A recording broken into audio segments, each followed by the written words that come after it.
Alerte coronavirus. Attention, attention, le coronavirus se transmet très facilement et fait des ravages. Pour l'éviter, le port du masque de protection est obligatoire en tout lieu.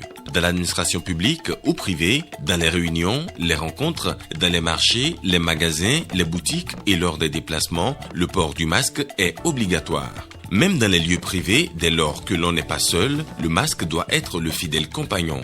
Mais attention, le port de masque de protection ne dispense nullement d'appliquer les autres mesures de prévention, notamment le lavage des mains à l'eau et au savon et l'observance de la distance de sécurité sanitaire d'au moins 1 mètre entre personnes. Enfin, s'abstenir de porter des gants en vue du lavage régulier des mains à l'eau et au savon ou de l'application de gel hydroalcoolique. Pour tout savoir sur l'épidémie du coronavirus au Bénin, rendez-vous sur le site web www.gouv.bj/coronavirus. Ceci est un message du gouvernement de la République du Bénin. Bonjour à tous, dans l'actualité, ce 13h tournée nationale de reddition de comptes Copargo, la cité des Taneka a reçu le chef de l'État hier lundi. À suivre les images.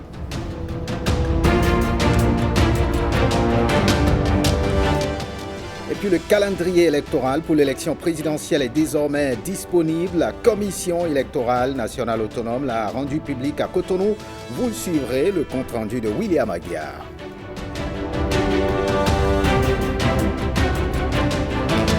Et ce concert de bienfaisance pour des orphelins et des personnes handicapées, l'événement a eu lieu au siège de l'église biblique du Saint-Esprit à Cotonou.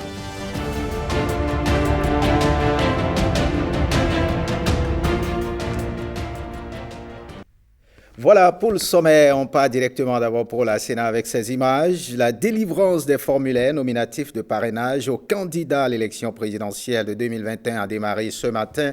Députés et maires se sont conformés à cette exigence clé du processus électoral en cours au Bénin. À 11h ce matin, ils étaient une dizaine de députés et maires à faire les formalités d'obtention du formulaire. En attendant de revenir sur le sujet dans nos prochains journaux, nous vous invitons à suivre ici le maire de Boycon, Rufino d'Almeida. Il est le tout premier à obtenir son formulaire. Il est au micro de Rachidatou Biomama. J'ai quitté Boycon très tôt ce matin pour être ici à 9h00 afin de retirer mon formulaire de parrainage. Je peux vous dire que je considère cet acte comme un acte citoyen. Je pense que c'est l'acte qui marque le démarrage véritablement du processus qui va nous mener vers l'élection présidentielle. Et en venant ici et en accomplissant les formalités, j'ai senti comme une responsabilité du politique que je suis, puisque nous aurons à remettre notre parrainage à un des candidats à l'élection présidentielle, afin que ce dernier soit en liste. Et ce formulaire, je l'ai. Désormais, j'entre dans la réflexion, bien évidemment avec mon parti politique, pour voir qui aura mon parrainage.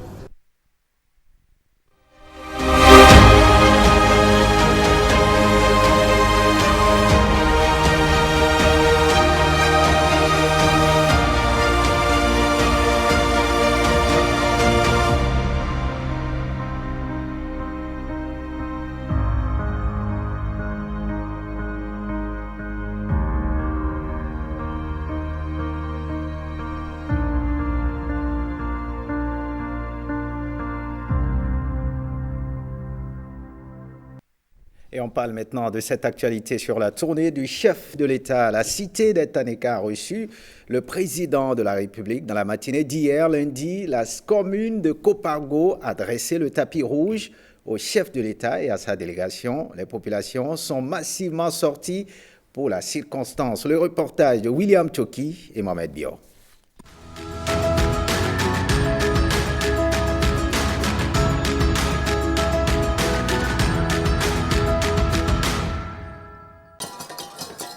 Petite par sa taille et sa population, mais elle a le privilège d'abriter la source du plus grand fleuve du Bénin, le fleuve Ouémé.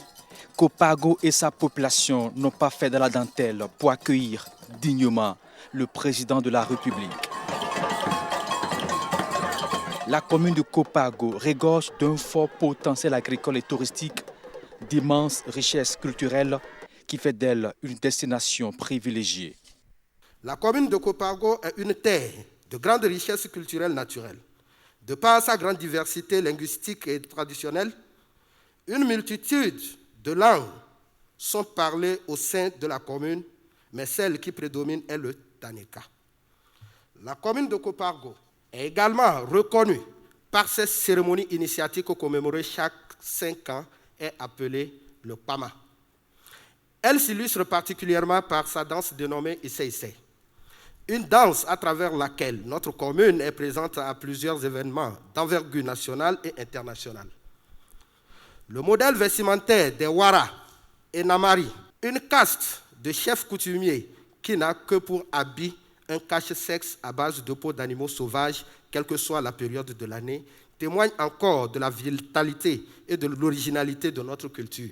Au-delà de ses atouts, Kopargo est aussi demandeur d'importantes ressources et d'infrastructures socio-communautaires pour un meilleur épanouissement de ses populations.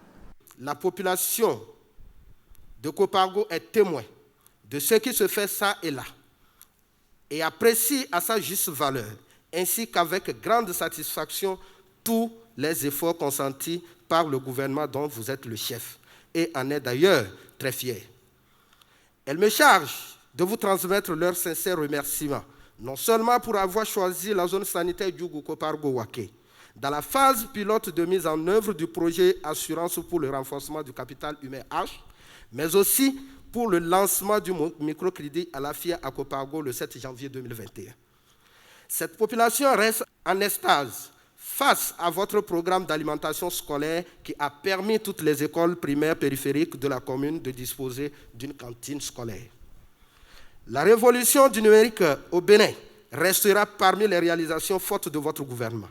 La commune de Kopargo bénéficie de tout l'appui nécessaire du ministère du numérique et de ses démembrements dans le processus de généralisation des e-services et de l'accès des populations à l'Internet. En ces mêmes lieux où nous sommes réunis, l'Agence béninoise de services universels des communications électroniques et de la poste ABSUCEP a mis un cybercafé à la disposition des populations de Kopargo. Patrice Talon, comme à son habitude depuis le début de cette tournée de reddition de comptes, va étaler les grandes lignes de ses actions, les actions du PAG, le programme d'action du gouvernement. Il se veut rassurant au vu du rythme des actions menées et celles encore en cours. Kopargo ne sera pas du reste. En matière de route, ce qui se fait comme financement, comme étude, comme programmation, comme mise en œuvre, n'épargnera personne et n'épargne personne. C'est le message que je voulais vous apporter ce matin en matière de route. Pour vous dire que le Bénin, globalement, a commencé à se construire, a commencé massivement, rapidement, en qualité, à construire les routes qui nous manquaient tant un peu partout. Je voudrais vous prier de considérer que le bilan de ces 5 années qu'on a commencé par voir ici et là est notre bilan à nous tous. Et que, monsieur le maire, l'asphaltage, ici aussi à Kopargo, ne manquera pas d'être visible, d'être constaté dans les phases suivantes telles que c'est programmé et planifié. La planification est notre mot d'ordre d'action. Et de ce fait, les désirs prioritaires seront de mise à Kopargo et partout ailleurs. Dans la programmation en matière d'eau potable, avant décembre 2022, la plupart de nos localités, la plupart de nos concitoyens auront un accès à l'eau potable. C'est-à-dire, d'ici à 2022, le reste de nos frères et sœurs, partout, y compris ici à Kopargo, d'ici décembre 2022, tout le reste aura accès à l'eau potable. Certains, dans leur ménage, dans leur maison, mais d'autres, à défaut que ce soit dans leur maison, ils auront l'eau potable à proximité, à quelques pas, pour ne plus être contraints à boire de l'eau impropre à la consommation. Ce bilan, mes chers amis, il est formidable. En 5 ans, ce qui est fait, programmé, engagé, et qui va continuer encore pendant les 2 ans à venir, 2021 et 2022, nous permettra désormais au Bénin de ne plus citer l'eau tout le temps parmi nos doléances. Il exhorte au maintien de la dynamique, quoi qu'en soit le dirigeant. Une préservation des acquis de la bonne gouvernance, gage d'une émergence certaine de la nation Bénin.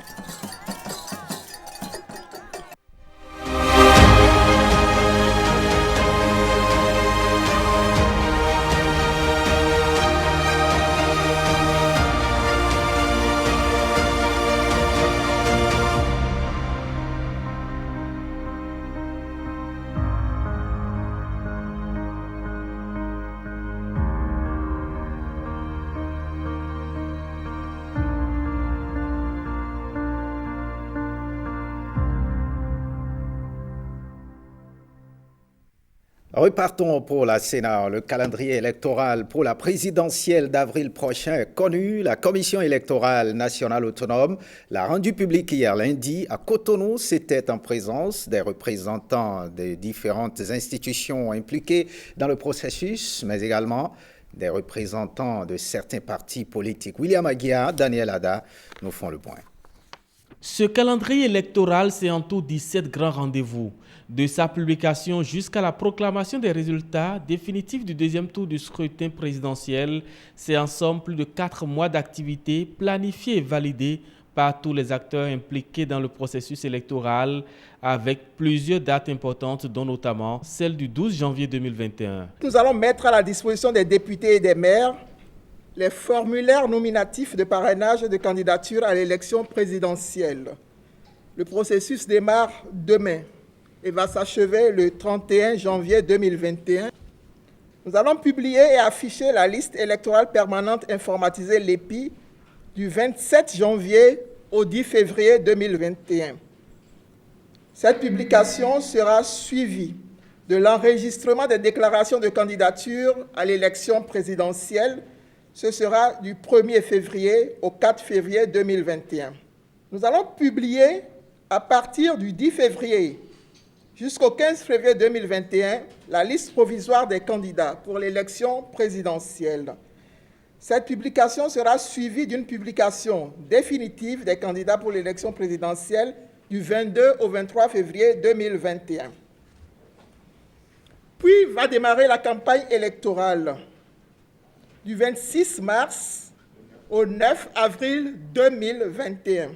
Cette campagne sera bien entendu suivie du déroulement du scrutin, du premier tour du scrutin, le 11 avril 2021. La proclamation et la publication des résultats provisoires par la Sénat sont prévues 2 jours plus tard et les résultats définitifs par la Cour constitutionnelle entre le 20 et le 25 avril.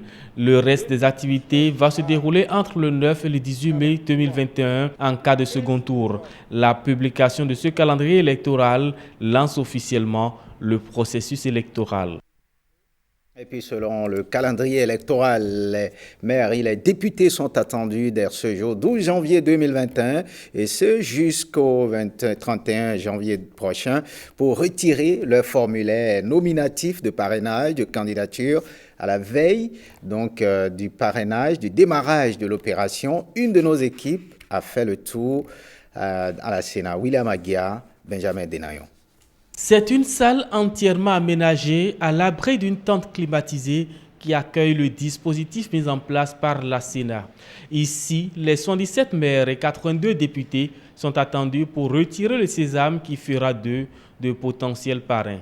La procédure démarre par l'accueil et la vérification de leur identité. L'opération ici, c'est vérification d'identité. Évidemment, comme nous sommes à l'ère du Covid, il sera question de s'assurer qu'ils ont leur masque. S'ils n'en ont pas, on leur en fournit. Et ils doivent se désinfecter les mains en passant le gel. Et ensuite, nous allons dans la salle.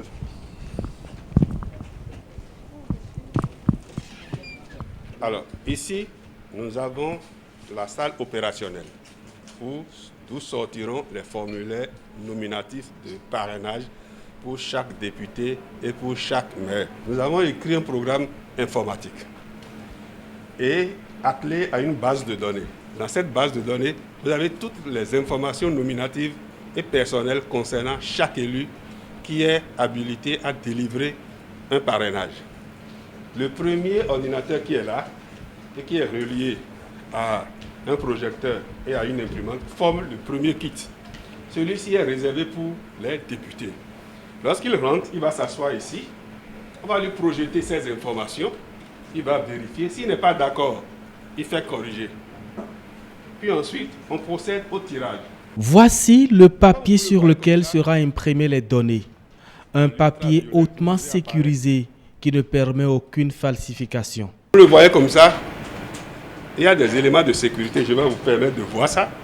Lorsque je le glisse dans l'ultraviolet, vous verrez apparaître Commission électorale nationale autonome du Bénin, Sénat.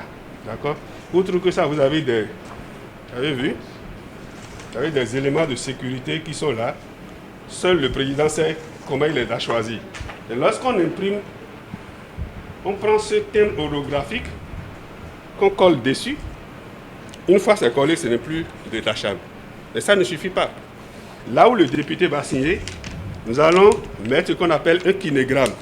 C'est un film conçu à cet effet qui protège la ceinture. Tout est mis en place pour garantir la fiabilité et la sécurité de l'opération. Une première dans le processus électoral au Bénin, et la Sénat entend mettre tout en œuvre pour sa réussite. Et nous pensons vivement que ça va se dérouler comme il se doit. Je voudrais préciser que ce formulaire-là est délivré intitulé personnel. C'est-à-dire qu'il n'est pas question d'envoyer quelqu'un récupérer le formulaire en ses lieux et places. C'est l'élu lui-même qui se déplace, quel que soit l'endroit où il se trouve, pour venir recevoir personnellement, main à main, le dit formulaire. Je voudrais également préciser que ce formulaire-là ne sera pas délivré 2 fois. Ce qui revient à dire que lorsqu'ils recevront le formulaire, il faudra qu'ils mettent tout en œuvre pour que ce formulaire-là soit remis tel que prescrit par les dispositions légales. La mise à disposition des députés et maires des formulaires nominatifs de parrainage de candidature démarre le mardi 12 janvier 2021 et va prendre fin le 31 janvier prochain. Autre information, dans ce 13h, les réalisations du PAG, le programme d'action du gouvernement, font actuellement l'objet d'une exposition itinérante à travers le Bénin. C'est le groupe Haddad Méga qui a pris l'initiative d'informer autrement les populations. Marcela Rossi. Programme d'action du gouvernement, programme de développement sans précédent. C'est ce que raconte à ces jours nombre de Béninois au moment même où Patrice Talon rend compte de son quinquennat. L'exécution de ce programme aurait permis l'éclosion des talents et l'ouverture du Bénin au monde. Comme des preuves, voici des images qui pourraient convaincre.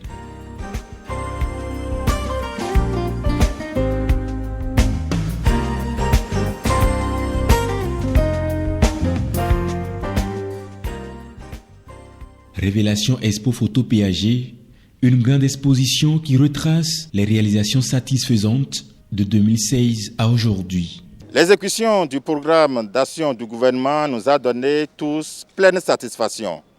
Pour s'en convaincre, il fallait une exposition qui retrace l'ensemble des projets réalisés. Nous voudrions, à travers cette exposition, envisager que les acquis du PAG soient consolidés et renforcés.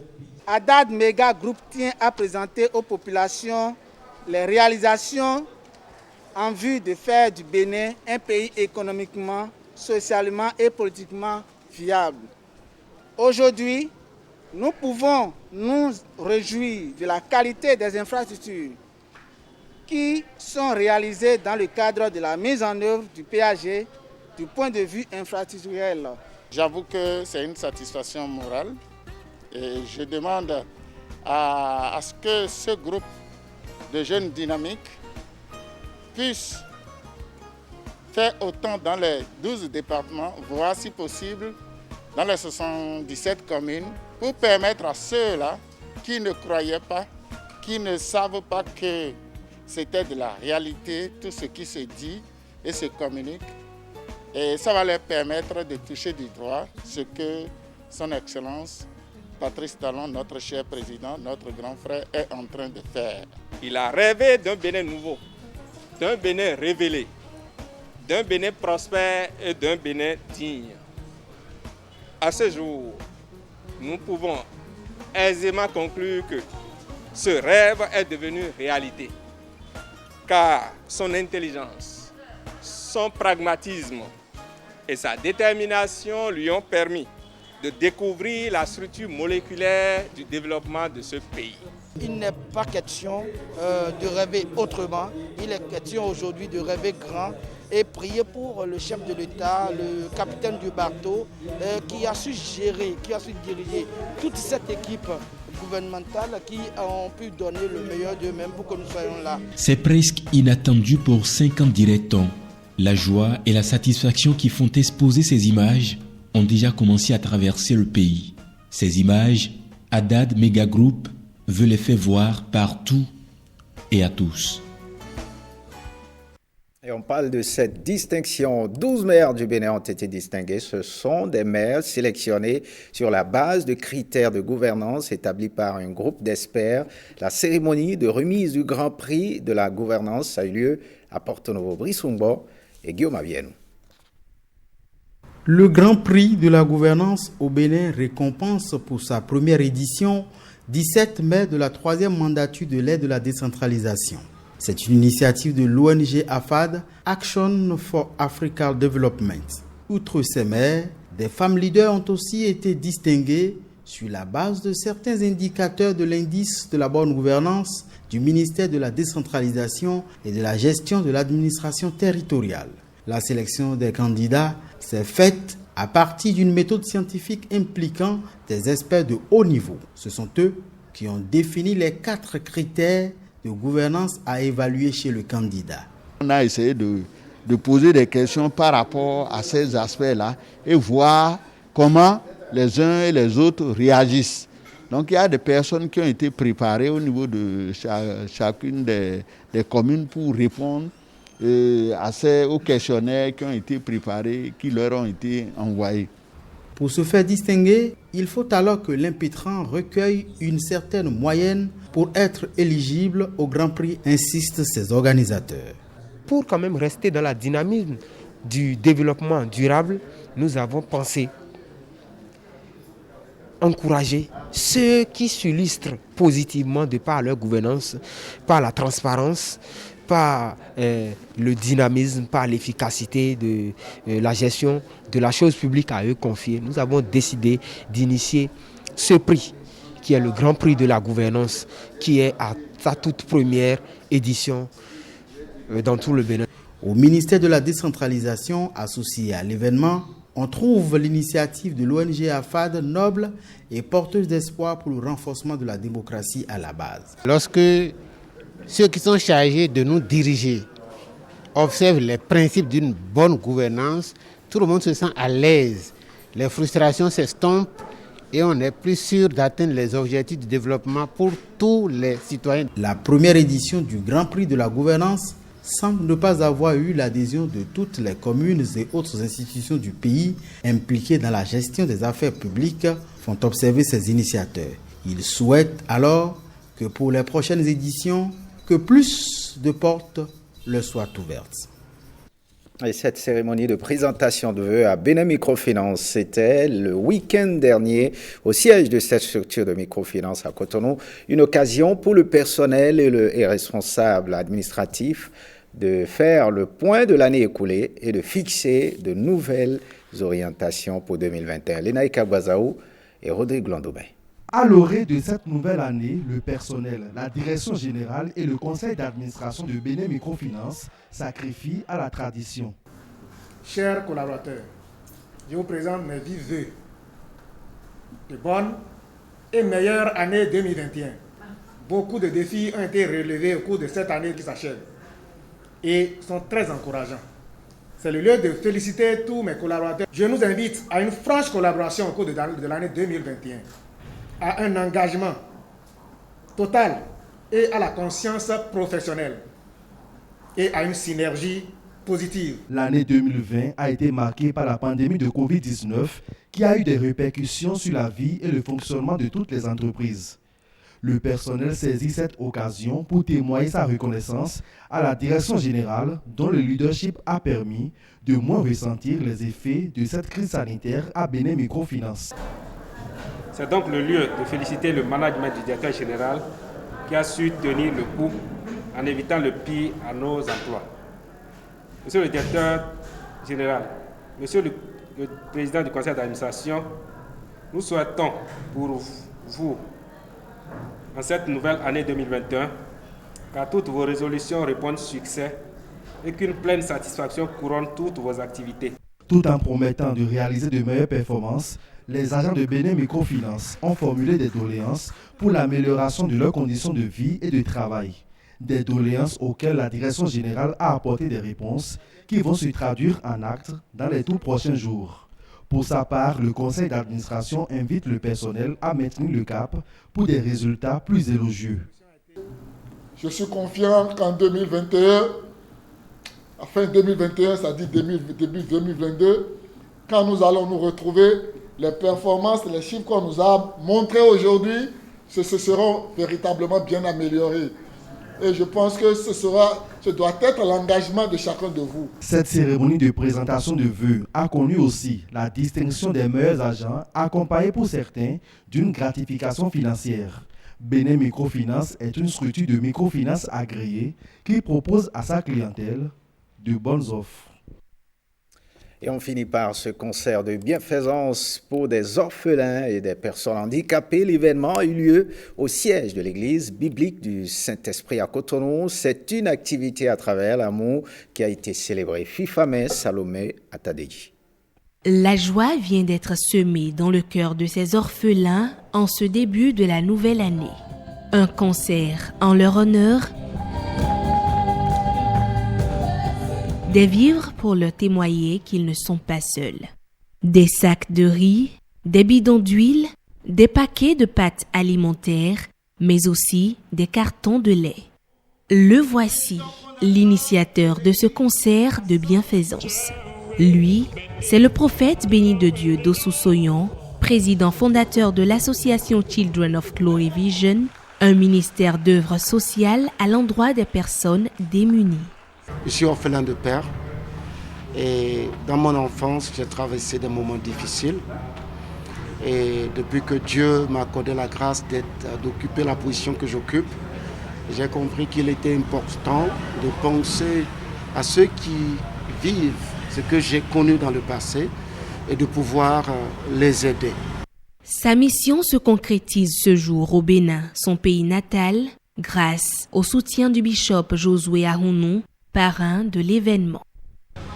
Aller vraiment vers ces orphelins, je pense que c'est la volonté de Dieu. Et nous nous sommes dit, mais si nous devons faire le tour des orphelinats, nous risquons alors de passer des jours. C'est pour ça qu'on a pris la résolution de les faire alors convoyer en cet endroit, tous ensemble, et de faire la fête avec alors ces orphelins.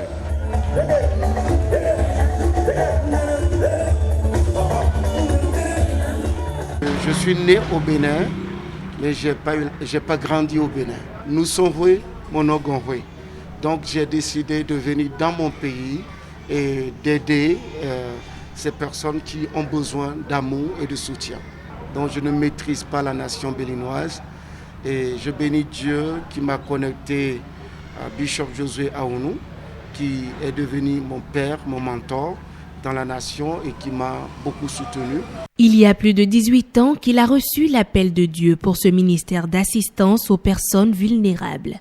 Et dès lors, ce prophète est devenu une source de bénédiction pour plusieurs nations. Nous allons dans les villages avec des cas remplis de médicaments, des sages-femmes, des infirmiers, des docteurs.